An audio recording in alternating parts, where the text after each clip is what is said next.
गया सभी को? यूहन्ना 12 अध्याय उसके पहले पद से पढ़ेंगे 8 तक। यीशु फसह से 6 दिन पहले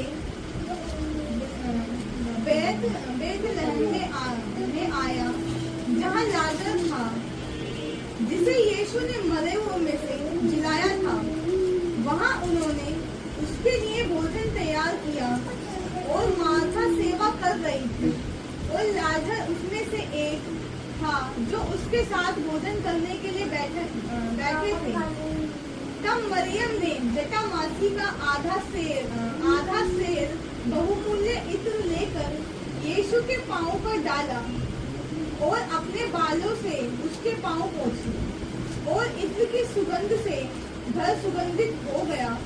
परंतु उसके चेलों में से यहूदा इस्करियोती नामक एक चेला, जो उसे पकड़वाने पर था, कहने लगा, यह इत्र 300 दिनार में बेचकर कंगालों को क्यों न दिया गया?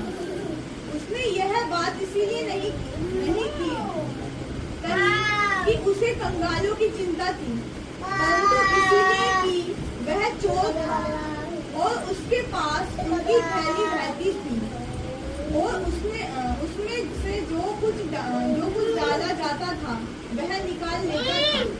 यीशु ने उसे रहने दो, उसे यह मेरे गावे जाने के दिन के लिए रखने दो, क्योंकि कंगाल तो तुम्हारे साथ सदा रहते हैं, परंतु मैं तुम्हारे साथ सदा नहीं रहूंगा। सबने ध्यान से सुन लिया? चलिए आइए आंखें बंद करेंगे, प्रार्थना करेंगे।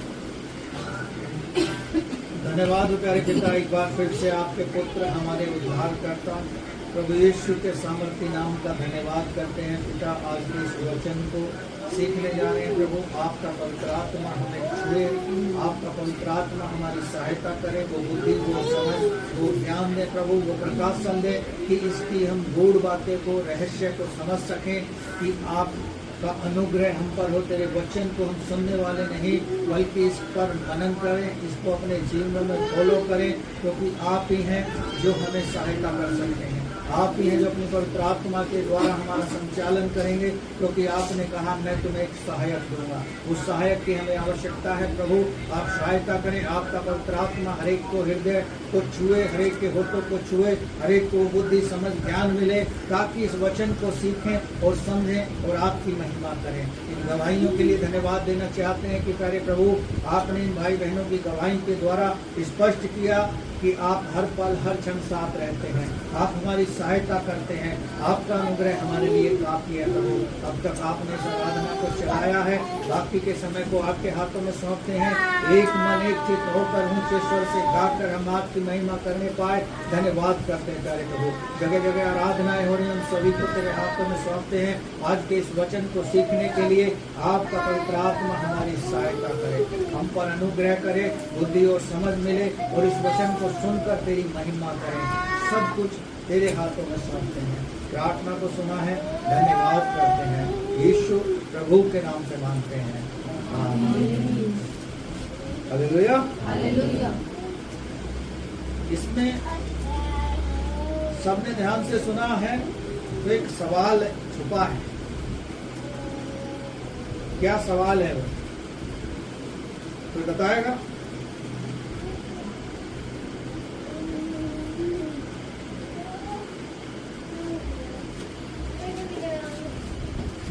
क्या छुपा है इसके अंदर? एक व्यक्ति है यहूदा इस्करियोती, उसके पास ऐसी वाली थैली रहती है, ये जो दान इकट्ठा किया जाता है, वो थैली रहती थी उसके पास। लेकिन लिखा है उसके कैरेक्टर के बारे में, जो कुछ इकट्ठा होता था वो उसमें से क्या करता था, निकाल लेता था। जब यीशु मसीह के ऊपर इत्र डाला गया, वो इत्र डालने का कारण क्या था? क्योंकि यीशु मसीह क्रूसिफाइड होने वाला था, क्रूस पर चढ़ाया जाने वाला था। यहूदा इस्करियोती को इस बात की चिंता हुई कि ये बर्बाद कर दिया, ये बर्बाद कर दिया इत्र, ये बेचकर कंगालों को तो नहीं दिया गया। क्या यहूदा इस्करियोती को कंगालों की चिंता थी, या उसको ये चिंता थी कि 300 दिनार इस थैली में आते तो कुछ मैं निकाल लेता? क्या यही चिंता थी उसको? लेकिन वचन कहता है कि यहूदा इस्करियोती ये दिखा रहा है कि ये कंगालों को दिया जा सकता था, यानी उस समय के लोग कंगालों की सहायता करते थे। आज भी लोग हैं जो गरीबों की, भूखे प्यासों की, दीन दरिद्रों की सुधि लेते हैं। और वचन में लिखा है, यदि तेरे पास है सहायता करने के लिए तो अपने आप को रोक मत, उसकी सहायता कर, लेकिन बिना किसी स्वार्थ के, बिना किसी स्वार्थ के उसकी सहायता कर। जब जब यीशु मसीह निकलता था तो 3 प्रकार की भीड़ उसके पास रहती थी। पहले लोग उसको देखना चाहते थे, इच्छा थी यीशु मसीह से मिलने की। दूसरे लोग अपने बीमारों को लेकर आते थे कि चंगाई मिल जाए। और तीसरे किस्म के वो व्यक्ति थे जो उसको क्रिटिसाइज करना चाहते थे, जो उस पर आरोप प्रत्यारोप लगाकर उसको गिराने की योजना बनाकर रखते थे। लेकिन यीशु मसीह कभी किसी की परवाह नहीं करता। आप और हम हैं, हम भी उसी दौर से गुजर रहे हैं। हमने परमेश्वर के वचन को सुना, हमने उसके उद्धार को पाया, उस पर विश्वास किया और हम उसके पीछे चल रहे। वचन कहता है, जो मेरे पीछे आना चाहता है वो क्या करे, अपना क्रूस उठाए। किस प्रकार का क्रूस? जो यीशु मसीह ने उठाया था, वो वाला क्रूस की बात कर रहा है, या अपनी बुराई को छोड़कर प्रतिदिन उसके साथ चलें। जब हम भोर में उठे हैं तो अपने बिस्तर पर ही बैठकर, जरूरी नहीं है कि फ्रेश हो जाएं या मुंह हाथ धो लें या नहा लें तभी प्रार्थना करें, जैसे बहुत से लोग करते हैं। मैंने बहुत लोगों को देखा भी है, सुना भी है कि आपने बिना नहाए धोए प्रार्थना कर ली। परमेश्वर बाहरी रूप को नहीं देखता, हृदय को और मन को जांचता है और परखता है। वो हृदय को देखकर हमें जांचता है। यहाँ यहूदा इस्करियोती को भी यीशु मसीह ने जांच रखा था, इसलिए कभी उससे यूं नहीं पूछा कि तू इस थैली में से क्यों निकालता है। पिछले दिनों हमारे साथ भी एक ऐसा भाई जुड़ा था जो सेवा कर रहा था, उसको भी हमने ऐसी थैली दे रखी थी, वो भी उसमें से निकालता था।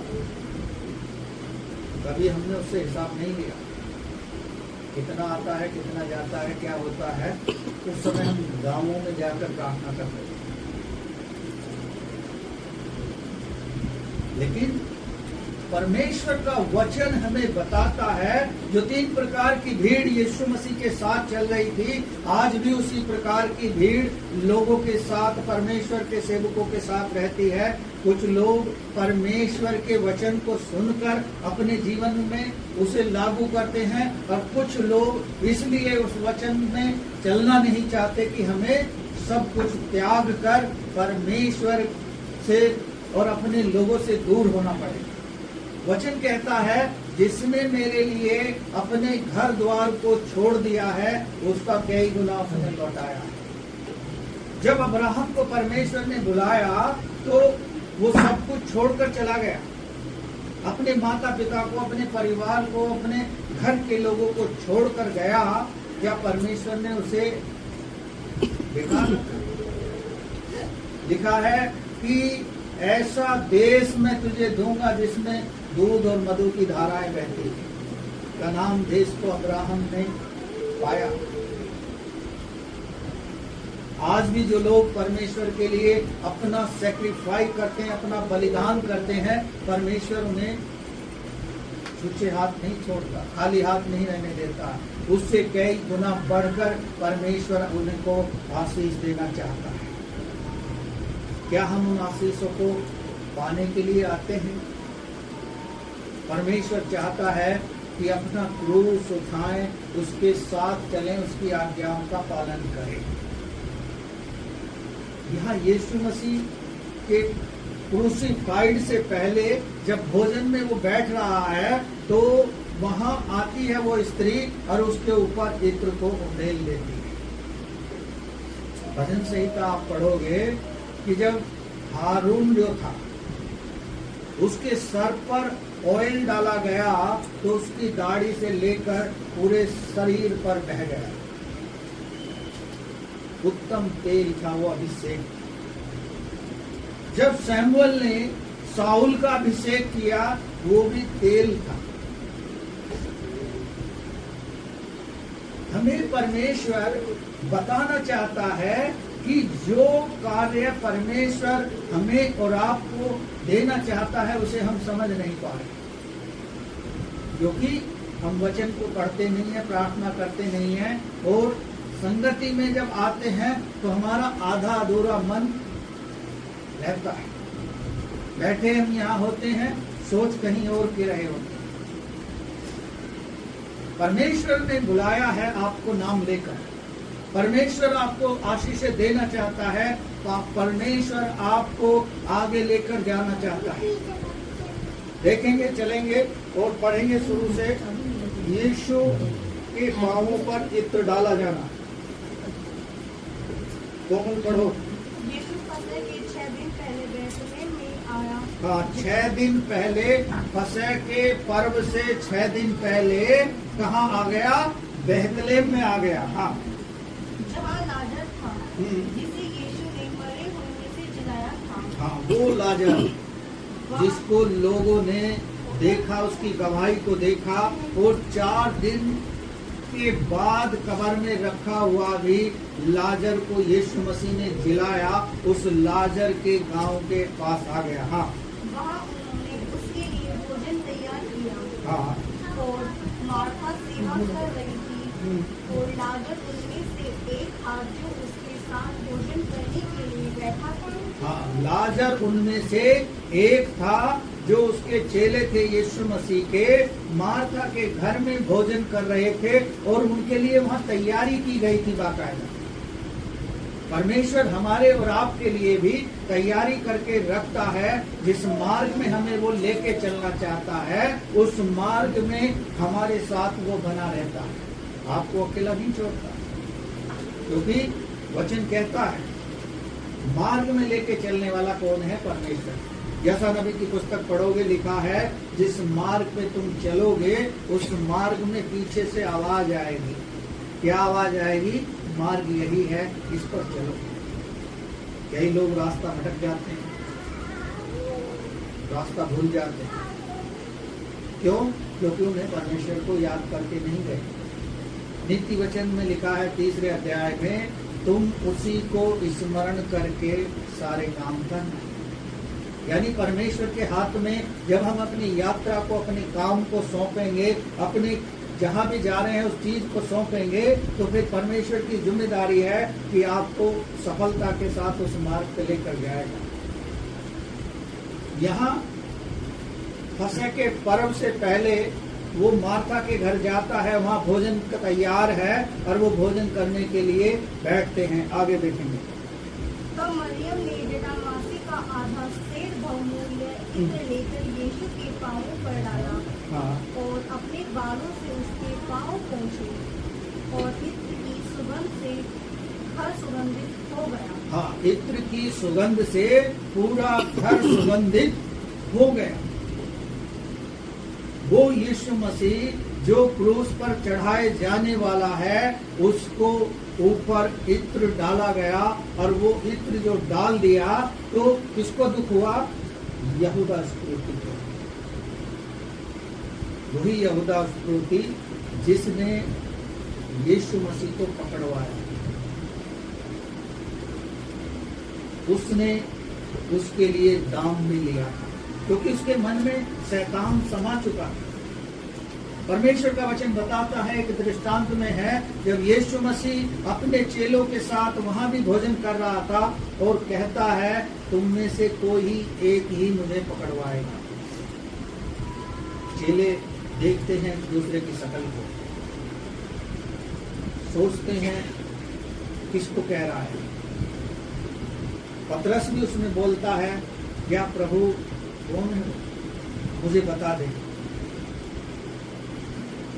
लेकिन एक हिंट वो देता है कि जिसके साथ मैं अपना टुकड़ा साझा करूं वही मुझको पकड़वाएगा।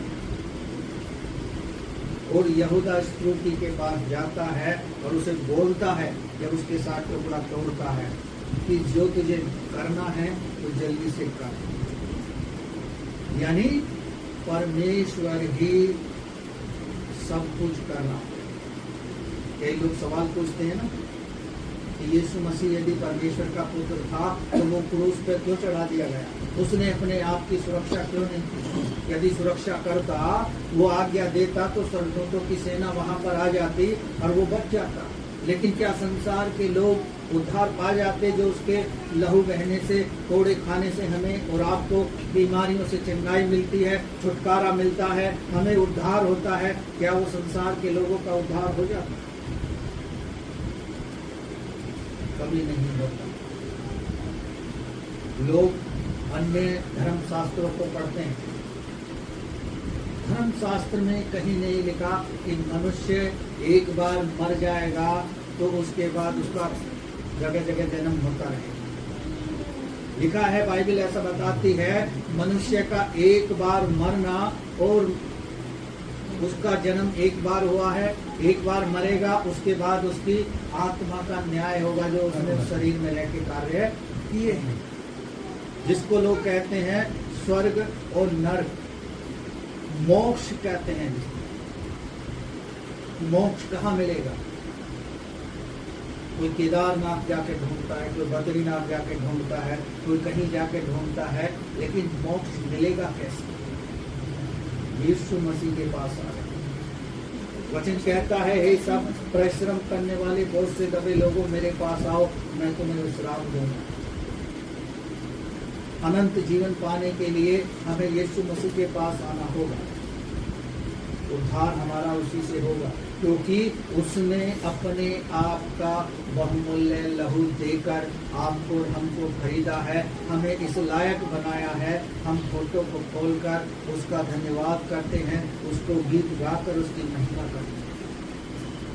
वो राजाओं का राजा जो चेलों के साथ था, भोजन कर रहा है, उसके ऊपर इत्र डाला जाता है तो चेला जो है निराश हो जाता है। वो चेला जो लालची था, जो परमेश्वर के कार्य विरोध में कार्य करने वाला था। बहुत से लोग ऐसे हैं, आज भी हैं। यहूदा इस्करियोती आज भी हैं। आज भी लोग ऐसे पाए जाते हैं। जो पहले हो रहा था, इजरायली पहले पाप करते थे और कठोर कर रखा था हृदय को, आज भी लोग उसी प्रकार के हैं, क्योंकि संपूर्ण मन से परमेश्वर के पास नहीं आए। राजा दाऊद कहता है, भजन संहिता 9 पढ़ोगे, 138 पढ़ोगे, कि मैं संपूर्ण मन से तेरा धन्यवाद करूंगा, मैं संपूर्ण मन से तेरे पास आया हूं। जिस तरह हम वचन में सुनते हैं, उसी प्रकार से हम अपने जीवन को बनाने का प्रयास करें। यहाँ यहूदा इस्करियोती ने अपने आप को परमेश्वर के अधीन नहीं किया, बल्कि उसको चिंता हुई तो उस बात की कि ये इत्र इसके ऊपर क्यों डाल दिया गया। लेकिन यीशु मसीह क्या कहता है? तुम और कंगाल हमेशा रहोगे, लेकिन मैं तुम्हारे साथ नहीं रहूंगा। यानी उस समय वो शरीर की बात कर रहा था। शरीर से उनके साथ था, आत्मिक रूप से उनका उनके साथ कोई मेल नहीं, क्योंकि आत्मिक रूप से यहूदा इस्करियोती या अन्य चेले जुड़े होते तो उस दृष्टांत को समझ जाते। जब यीशु मसीह चलता था, उसके चेले उसके साथ रहकर ही सीखे, उसके साथ रहकर ही सीखे। लेकिन हम इतने सालों से, इतने वर्षों से प्रार्थना में आ रहे हैं, वचन को समझ रहे हैं, सीख रहे हैं, लेकिन हम नहीं सीख पा रहे। चेले सीख गए, वो पतरस, वो यूहन्ना, वो अंद्रियास जो सबसे ज्यादा प्रेम करते थे यीशु मसीह से। पतरस इतना अधिक प्रेम करता था यीशु मसीह से कि वो कहता है कि मैं तेरे लिए जान भी दे सकता। लेकिन क्या उसने जान दी? यीशु मसीह ने कहा तो आज ही 3 बार मेरा क्या कर देगा? इनकार कर देगा, तो मुझे नकार देगा। पतरस को नहीं पता था, फिर भी पतरस ये कह रहा था, नहीं प्रभु, हमें अंत तक प्राण देने के लिए तैयार। जब यीशु मसीह को पकड़ लिया और जब आमना सामना हुआ तो कुछ पहले महिला ने कहा ये भी उन्हीं का साथी है। तब उसने कहा नहीं, मैं उसके साथ हूं। फिर दोबारा कहा ये भी उन्हीं में से है, तब भी उसने इनकार किया। तीसरी बार भी कहा, तीसरी बार भी पतरस ने इनकार किया। और जब तीसरी बार इनकार करता है तब यीशु मसीह पतरस की ओर देखता है और पतरस भी यीशु मसीह की ओर देखता है। यानी उस प्रोफेसी को वो समझ नहीं पाए। कभी कभी हम भी, हमारे जीवन के लिए भी परमेश्वर उसी प्रकार से वचन से बात करता है और उस वचन को हम अपने जीवन में समझ नहीं पाते कि परमेश्वर क्या मुझसे बात कर रहा है। क्योंकि वचन जब हम सुनते हैं, पढ़ते हैं, तो हमसे बात करता है, हमें आईना दिखाता है कि हमारी स्टेज क्या है, हम कहां पर खड़े हैं। यदि हम प्रार्थना में कमजोर हैं तो परमेश्वर हमें बताएगा, प्रार्थना की मजबूती के लिए हमें ऐसी गाइडेंस देगा कि हम प्रार्थना में मजबूत हो जाए। और यदि वचन को हम पढ़ रहे हैं, समझ नहीं पा रहे हैं, तो परमेश्वर आपको देगा, आप उससे कहोगे। यदि आप संगति में नहीं जा रहे हो, उसके लिए प्रार्थना करोगे तो परमेश्वर आपको देगा। आप अपने लिए जॉब मांग रहे हैं तो परमेश्वर आपको देगा। यदि हम कुछ भी नहीं मांग रहे हैं तो भी परमेश्वर देगा। लेकिन क्या हमारा भरोसा है? क्या हमारा विश्वास है? यहूदा इस्करियोती को कभी इस प्रकार का विश्वास उत्पन्न हुआ? यीशु मसीह और उसके चेले जो थे उसके साथ रहकर सीख रहे थे, हम क्यों नहीं सीख पा रहे? क्योंकि हमारे अंदर कमियां पाई जाती, उन कमियों को हम दूर नहीं कर पाते। भजन संहिता 139 को हम पढ़ते हैं, लिखा है वो हमारा उठना, बैठना, चाल चलन सब कुछ जानता है। मुंह से निकलने वाली बात को भी वो पहचानता है। तो फिर हम क्यों नहीं समझ पाते? लिखा है वचन में, हाय उन पर जो अपनी युक्तियों को मुझसे छुपाते हैं। यानी परमेश्वर से हम कुछ छुपा सकते हैं? परमेश्वर से हम कुछ नहीं छुपा सकते। यहाँ यहूदा इस्करियोती भी इस बात को छुपा रहा है कि उसे कंगालों की चिंता थी। इस्करियोती भी इस बात को छुपा रहा था कि उसे कंगालों की चिंता है। लेकिन यीशु मसीह सब कुछ जानता है। वो कुड़कुड़ा रहा है इस बात को लेकर कि कंगालों के लिए ये बेचकर पैसा क्यों नहीं दिया गया। आगे बढ़ेंगे। परंतु उसके चेलों में से यहूदा इस्करियोती नामक का एक चेला जो उसे पकड़वाने पर था, कहने लगा, यह है 300 दीनार में बेचकर कंगालों को क्यों न दिया गया। आगे। उसने यह बात इसलिए नहीं कही कि उसके कंगालों की चिंता थी, परंतु इसलिए कही कि वह चोर था और उसके पास उनकी थैली रहती थी और उसमें से जो कुछ डाला जाता था वह निकाल लेता था। हाँ, वो क्या था? चोर था। वो जो कुछ उसमें डाला जाता था वो निकाल लेता था। यानी यहूदा इस्करियोती का इंटेंशन पता चल गया कि वो इस बात से चिंतित था कि इस इत्र को बेचकर 300 दिनार के करीब लगभग बिकता और ये पैसा थैली में डाला जाता कंगालों के नाम से और उसमें से वो चुराता। हम भी चोर हैं, हमें भी चोर साबित करता है परमेश्वर का वचन। अब हम सोचेंगे कि हम कैसे चोर हैं। परमेश्वर चाहता है कि 24 घंटे समय के होते हैं, 240 मिनट हम उसके साथ बिताएं। चाहे हम प्रार्थना करके बिताएं, चाहे वचन पढ़ के बिताएं, या उसके लिए गीत गाकर बिताएं। यानी 24 घंटे का 10वां अंश हम परमेश्वर को दें। तो पहले नंबर पर हम उस समय की चोरी कर रहे हैं जो परमेश्वर का है और परमेश्वर ने हमें दिया है, उसके साथ हम समय नहीं बिता रहे, क्योंकि शैतान हमें उसके साथ समय बिता देने में हमें सक्षम नहीं देखता।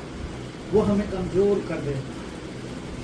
जब हम प्रार्थना करने जाते हैं तो हमें आलस्य आता है, जब हम वचन पढ़ने जाते हैं तो हमें नींद आती है, जब हम उपवास रखना चाहते हैं तो हमें हमारी पसंद का खाना मिल जाता है।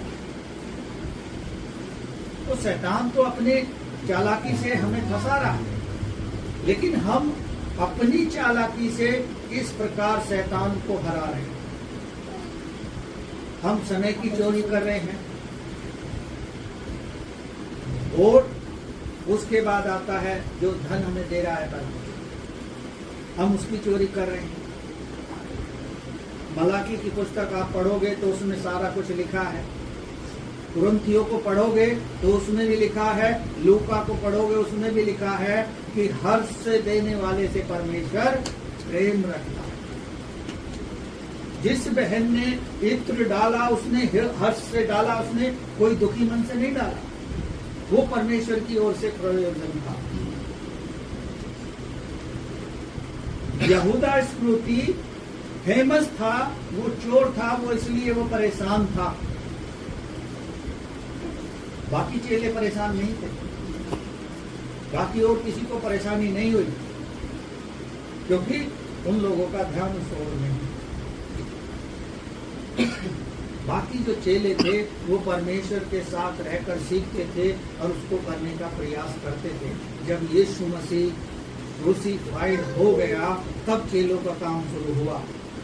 प्रेरितों के काम आप पढ़ोगे, लिखा है कि तुम्हारे ऊपर पवित्र आत्मा आएगा और तुम तितर बितर होकर परमेश्वर के कार्य को शुरू करोगे।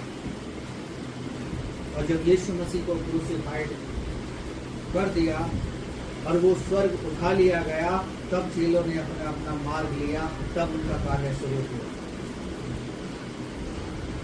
लेकिन हम देखते हैं दृष्टांत में जब 5000 की भीड़ को खिलाया जा रहा था, वहां एक छोटे बच्चे ने बलिदान किया, क्योंकि यीशु मसीह ने चेलों से कहा कि इनको कुछ खाने को दो। चेलों के पास किसी के पास जवाब नहीं था। चेलों ने बल्कि ये कहा कि इनके लिए बहुत सारी दिनारों का खाना हमें लाना पड़ेगा, तब भरपाई होगी।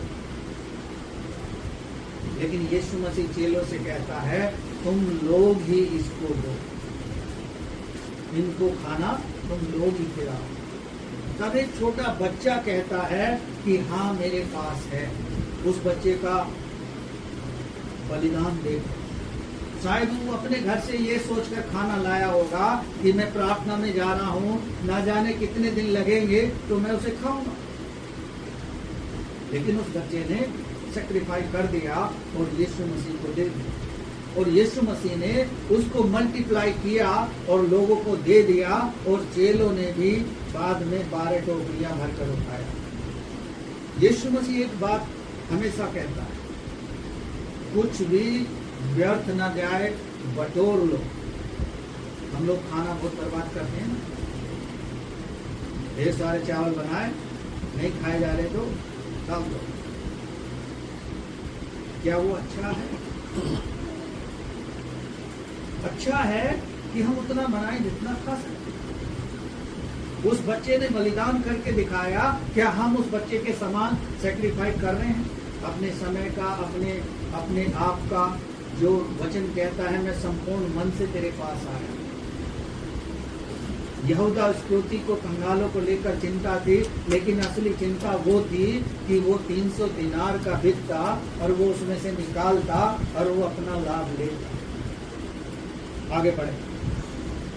उसने कहा, उसे रहने दो, उसे यह मेरे गाड़े जाने के दिनों के लिए रहने दो, क्योंकि कंगाल तो तुम्हारे साथ सदा रहते हैं, परंतु मैं तुम्हारे साथ सदा नहीं रहूंगा।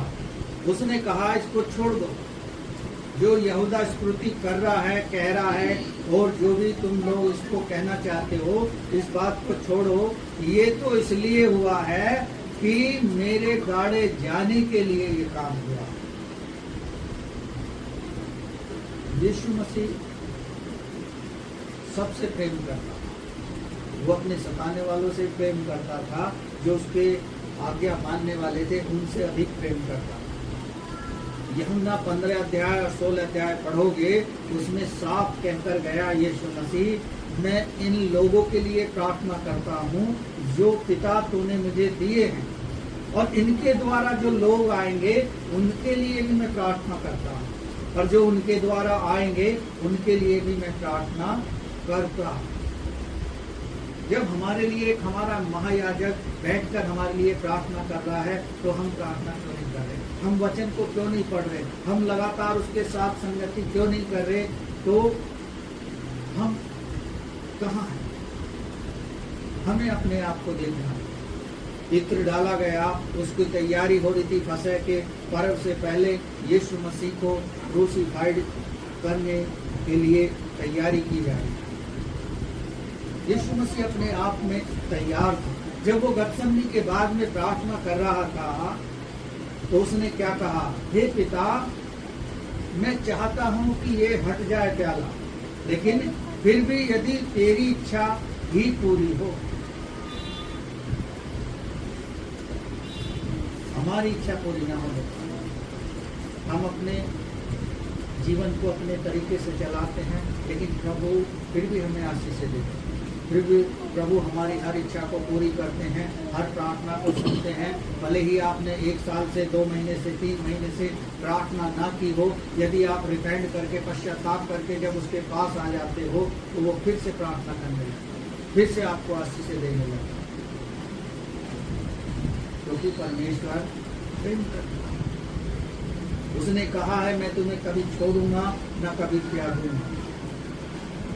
जब वो हमें इनकार करने से मना कर रहा है कि मैं तुम्हें कभी नहीं छोड़ूंगा, मत्ती 28 को पढ़ोगे, लिखा है कि मैं जगत के अंत तक सदैव तुम्हारे साथ हूं। इतना बड़ा प्रॉमिस आपको कोई नहीं दे सकता। उसने वायदा किया है, मत डर, मैं तेरे संग हूं। हर पल हर क्षण वो हमारे साथ रहता है, हमें अनॉइंटिंग करता है, हमें आशीष देता है, हमें हर विपत्ति से निकालता है, हर बीमारी से चंगाई देता है। फिर भी हम अपने जीवन को अपने तरीके से चलाते हैं। यीशु मसीह जब दृष्टांतों में बात करता था, लोग समझते नहीं, क्योंकि उनको इतनी समझ नहीं। लेकिन आज बहुत आगे लोग निकल चुके। वचन को समझने में हमें ज्यादा देर नहीं लगनी चाहिए, क्योंकि यदि हमने वचन पढ़ा है तो हम आसानी से समझ लें। यदि नहीं पढ़ा है, हमने 1 बार पढ़ा, 2 बार पढ़ा, तीसरी बार आप पढ़ोगे तो आपको समझ में आ जाएगा। यहाँ चेलों के समझ में देख कर ही आया, सिखाया उसने, मेरे पीछे हो ले। यानी हम अपनी बुरी आदतों को छोड़कर परमेश्वर के साथ चलें, परमेश्वर के पीछे चलें, उसकी आज्ञाओं का पालन करें, उसके साथ ईमानदारी से जैसे वो हमारे साथ चल रहा है हम भी उसके साथ चलें। उसने अपने आप कहा, मैं तेरे आगे आप चलूँ। जब वो हमारे आगे चल रहा है, हमें पीछे लेके चल रहा है, जैसे एक संसारिक माता पिता अपने बच्चे की उंगली पकड़कर चलते हैं, उसी तरह से वो हमारे साथ चल रहा है। वो हमारी चिंता करता है, वो हमें सुरक्षा दे रहा है, वो हमें बहुमूल्य आशीषों से भरना चाहता है। हमें क्रूस पर जाने से पहले वो सब कुछ सौंप कर गया, और आज भी वो हमें वायदा देता है कि मत डर, मैं तेरे संग। यीशु ने कहा, जगत की ज्योति मैं हूँ। यीशु ने कहा, तुम पृथ्वी के नमक हो। यीशु ने कहा, तुम जहाँ जहाँ जाओगे मैं तुम्हारे संग रहूँगा। लेकिन हम फिर भी अपने आप को निर्बल बना के रखते हैं, हम अपनी अपेक्षाओं से बाहर नहीं निकलते। परमेश्वर चाहता है, जिस तरह लाजर के साथ उसके घर में जब भोजन करने बैठा और उसने यहूदा इस्करियोती जैसे को माफ कर दिया कि इसको छोड़ दो, इसको मत कहो। महिला के लिए भी बोलता है वो कि इसको क्यों तंग कर रहे हो, क्योंकि उसको भी कह रहा था यहूदा इस्करियोती, तूने ऐसा क्यों कर दिया। परमेश्वर हमें सिखाना चाहता है कि जो हमें जिम्मेदारी रिस्पॉन्सिबिलिटी दी है उसको हम समझें, हम उसके साथ समय बिताएं, प्रार्थना करें, वचन को पढ़ें, उसके साथ संगति करें। आपकी कोई परेशानी ऐसी नहीं होगी जिसको परमेश्वर हल ना कर सके, क्योंकि सब कुछ करने वाला परमेश्वर। उसने कहा है, वायदा दिया है कि मत डरो। फिर भी हम डरते रहे, फिर भी हम डर में जीवन बिता रहे हैं, फिर भी हम प्रार्थना नहीं कर रहे हैं। हम कितना ही उद्धार का वचन सुन लें, रिवाइवल का वचन सुन लें, कितना ही हम क्यों ना कुछ करें, लेकिन फिर भी हमारे अंदर रिवाइवल नहीं है। फिर भी हम प्रार्थना नहीं कर रहे हैं, फिर भी हम वचन नहीं पढ़ रहे हैं, और फिर भी हमने अपने अपने मार्ग ले रखे। इट मीन्स कि हम अपने आप को बदलना नहीं चाहते। यहूदा इस्करियोती कभी अपने आप को बदलना नहीं चाहता, इसलिए वो क्या था, उसमें से कटौती करता। यदि हम भी ऐसा ही कर रहे हैं तो परमेश्वर ने हमको भी छोड़ दिया। परमेश्वर का वचन एक बात बताता है, कई लोगों के मुख से मैं सुनता भी हूँ, और लोग सवाल भी पूछते हैं, तर्क भी करते हैं, कि जो लोग परमेश्वर से दूर हैं वो फल फूल रहे हैं, जो परमेश्वर के साथ हैं, समय बिता रहे हैं, वो परेशानी में है। क्या कोई इस बात को मानने को तैयार है? मैं तो मानने के लिए तैयार हूँ, क्योंकि परमेश्वर ने उनको उनके भोग विलास पे छोड़ दिया। वो जैसा चाहते हैं वैसा करते हैं, क्योंकि परमेश्वर ही तो न्याय करेगा। जब एक क्लास में बच्चा बैठता है और बच्चा कोई बदतमीजी करके भाग जाए तो टीचर क्या सोचता है, कल तो आएगा। बच्चा ये सोचता है कि अब मैं नहीं आने का हूँ, आजाद हूँ कैसे। यदि वो मना करेगा तो उसके मम्मी पापा जरूर कहेंगे, भाई स्कूल क्यों नहीं जा रहा। वो ये नहीं बताएगा मैं स्कूल में कुछ करके आ गया, वो कहेगा आज मेरी तबीयत ठीक नहीं है, या पेट में दर्द है। पेट के दर्द का एक ऐसा पैमाना है उसे कोई नाप नहीं सकता। पेट में दर्द है, पेट में दर्द है, आज नहीं जाऊंगा स्कूल। पेट में दर्द है, प्रार्थना नहीं करूंगा। पेट के दर्द के समय पर हमें प्रार्थना की जरूरत है। प्रभु से कहो कि प्रभु तो मेरी प्रार्थना को सुन, मेरे पेट के दर्द को ठीक कर। क्या प्रभु ठीक नहीं करेगा? लेकिन हमें एक बहाना मिल गया कि दर्द है। अब जाड़े आ रहे हैं, जाड़ों में एक बहाना होगा, सर्दी बहुत। जब गर्मी होती है तो ये बहाना होता है, प्रभु गर्मी बहुत है, कैसे तेरे भवन को जाए। जब बारिश पड़ रही हो तो बारिश में एक बहाना है कि प्रभु बारिश हो रही थी, कैसे जाते। लेकिन जिसने अपना विनाश तय कर लिया है उसे कौन रोक सकता है? उसे कोई रोक सकता है? ना उसे कोई बचा सकता। हाँ, प्रयास करने वाला प्रयास करेगा कि ये बच जाए। यदि कोई नदी के किनारे खड़ा है और वो सोच रहा है मुझे तो इसमें डूबना ही है, तो लोग उसे कहेंगे एक दो, क्योंकि परमेश्वर ऐसे एक दो जन को भेजेगा, भाई यहाँ क्या कर रहा है पानी के पास, अपने घर जा। वो या तो रीजन बताता है या फिर वो कहता है भाई तुझे क्या लेना, मैं तो खड़ा हूँ, क्योंकि वो टारगेट बना चुका है कि आज मैं इसमें कूद जा। तो उसी प्रकार से कुछ भाई बहन ऐसे होते हैं जो अपने टारगेट को डिसाइड कर लेते हैं, लेकिन बिना परमेश्वर की मर्जी के कुछ नहीं। यहाँ भी परमेश्वर की इच्छा थी। यहूदा इस्करियोती अपनी बराबर चिंता कर रहा है, लेकिन उसकी असल चिंता ये थी कि वो उसमें से कटौती कर रहा है। हम भी यहूदा इस्करियोती की तरह कटौती करने वाले लोग हैं, समय की कटौती करते हैं और बाकी चीजों की भी कटौती करते हैं। हमें उनको सुधार में लाकर एक नए सिरे से, जिस तरह भजन संहिता 51 में लिखा है ना कि हे परमेश्वर मेरे अंदर एक नए सिरे से स्थिर आत्मा उत्पन्न कर, ताकि मैं तेरे विरुद्ध में पाप न करूं और हिमसे श्वेत हो जाऊं, मैं फिर से तेरी पवित्रताई में चलने लगा। राजा दाऊद ने ऐसे वचन लिखे हैं कि आप उन्हें पढ़ोगे तो आपसे बात करेंगे, आपको लगेगा कि हाँ ये मेरे जीवन के लिए है। हमें वचन को समझना सीखना आना चाहिए, ताकि परमेश्वर हमें जो बताना चाहता है, जो देना चाहता है, उसे दे। हमारा आना सफलता होगा जब हम परमेश्वर के साथ वचन में, प्रार्थना में, संगति में उसके साथ चलेंगे। जिस तरह गीत गाते हैं ना, साथ चलूंगा तो जय जरूर। हमें जय पानी है, उसके साथ चल रहे हैं तो पूर्ण मन से चले और संपूर्ण हृदय से चले, ताकि वह हमारे विरोध में उठने वाली सभी ताकतों को दूर करे और हमें जो आशीष के लिए बुलाया है वो आशीष हम पा सकें।